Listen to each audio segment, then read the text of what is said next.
Chapter 35, The Confession. Summer, fall 2001.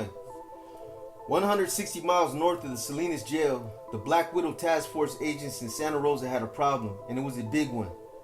It started shortly after the caps hit and the last round of indictments in June, when the FBI team wrapped up their work, pulled Lizard off the job, and gave him a routine drug test. He was positive. The agents discovered that Chico's stories, the ones contradicting Lizard's, had checked out. It was Lizard who'd been bullshitting all along. They looked at phone records, and those too backed up Chico's claims. By midsummer, the agents understood this could mean only one thing: the Operation's star informant was lying to the FBI. In the fall, 3 agents demanded to know the truth and memorialized Lizard's confession in a 302 report. The interview started with Lizard's disappearances, the golf trips to Stockton. Well, they weren't really to play golf. Just as Chico had said, Lizard actually drove to San Jose in that mysterious green Durango and sat down with Chico, his wife, and their 2 kids. He bought 2 pounds of meth from Chico. Then he delivered them to his alleged golf buddy in Stockton. There were actually 4 trips to Stockton and another to Lodi. He admitted that a couple of homeboys gave him free marijuana for his own use, and once he did a side deal for a pound that he forgot to mention to the FBI. There was also that time he and Silent pulled off their own private crank sale for more than $1,000. And then there was Cash. For 6 months, he'd been pocketing monetary gifts from caring carnales and bros to try to help a paroling brother get on his feet. He collected and kept NF tax payments. He admitted he blew through $7,000 of this in cash, having a good old time while the FBI paid his bills. The green Durango, he got that from Suave on a promise to pay $15,000 after he test drove it for a month or 2. Except Lizard never paid for it. Suave assured him the ride wasn't stolen, that it belonged to a friend. But when an NF sympathizer who worked at the DMV tried to register it for Lizard, the computer wouldn't let her do it. The Durango disappeared outside Lizard's pad the same day Suave was arrested, and Lizard told the agents he assumed Suave's friend must have repossessed it in the middle of the night. There were other problems, but those were not discussed during the debrief. Summer and fall had been rough on the Salinas police. Shortly before Suave's arrest, he told Lizard that his people wanted to hit a crew member, one of Spooky's cousins. Suave told Lizard he was dumping dozens of throwaway guns on the youngsters so they could handle their business.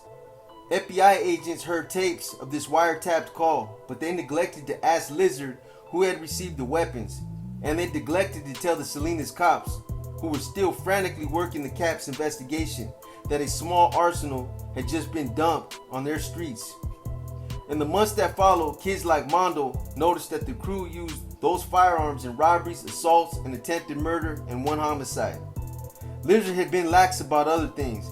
Entire phone conversations, calls to and from Salinas before the Caps murder went unrecorded and unreported. One call from Salinas lasting 8 minutes took place just before Raymond Sanchez was shot, but it was not reported. In contrast, Lizard did not make sure the recorder was on when he called a befuddled Suave the next day demanding to know who took this into his own hands. There was unreported violence too. After Stalker was arrested for his part in the murder, he informed the Salinas cops that Lizard also gave him the green light to order the slicing of Raymond Sanchez's nephew, Laughing Boy, because the kid was bad-mouthing the NF in jail. Deputies found Laughing Boy with his face cut clear to the bone. 13 days after Lizard's confessional, another 302 written by agent Natalie Fallon, Lizard's former phony girlfriend, was terse.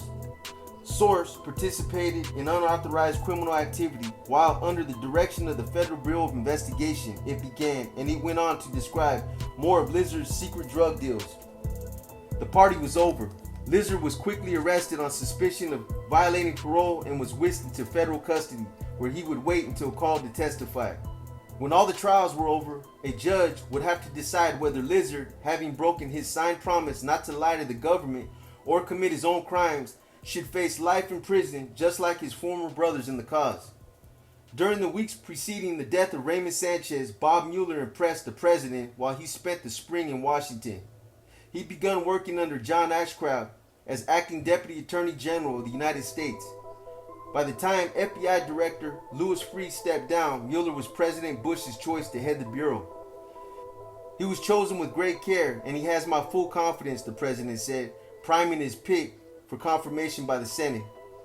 Mueller still hadn't undergone his prostate cancer operation, but he planned to get around to it. Mueller still hadn't undergone his prostate cancer operation, but he planned to get around to it. His doctor sent a letter to the Senate Judiciary Committee to let its members know about the illness and advising them the prognosis was good. His career was about to take a new leap forward, just as the disaster at Cap Saloon threatened to rip his Black Widow case to shreds. But even if the legal case was on shaky ground, he could leave California satisfied knowing that NF's entire structure was at least dismantled. Regiments and street crews were shut down, and the gang's rising drug empire had toppled. While he waited for confirmation, Mueller returned to California and kept working. He was unanimously approved the same August day he entered the San Francisco hospital for the 2.5-hour operation. He told people the timing was just a coincidence. Other prostate cancer patients waited weeks before returning to the job, but not Mueller. Newspapers reported that he studied FBI briefing books in the recovery room, where he only rested for 2 days. 4 days after surgery, he was back in his Golden Gate Avenue office, tying up loose ends and preparing to say goodbye to the city he would leave a second time. If you have a highly motivated man, his physician told a New York Times reporter, it's hard to keep him from going back to work. It had been a fantastic rise. In a matter of months, he'd gone from indicting low-life gangsters in western farm towns to taking the same position J. Edgar Hoover held for most of the previous century. Mueller was the sixth man ever to claim the title of FBI director. Bob Mueller's term in office will last longer than mine, President Bush said, and the next 10 years will bring more forms of crime, new threats of terror from beyond our borders and within them. Though eager to start work, Mueller postponed his swearing in for a month after his surgery, wanting to assure the nation that his health was again excellent. When he moved back to Washington for good, he handed all the problems and promise of the Black Widow case, including the lizard mess and Rico's death penalty trial, to his replacement, U.S. Attorney Kevin Ryan. Mueller was sworn in on September 4th in a quick and modest ceremony. Only his mentor, John Ashcroft, and a few others attended, and it was agreed that a more formal ceremonial swearing in with all the press and dignitaries in force would be held in a few weeks. It never happened. 7 days after Mueller took the oath of office, 2 airplanes struck the Twin Towers and another hit the Pentagon, and the gangsters killing each other in California became the least of the government's concerns.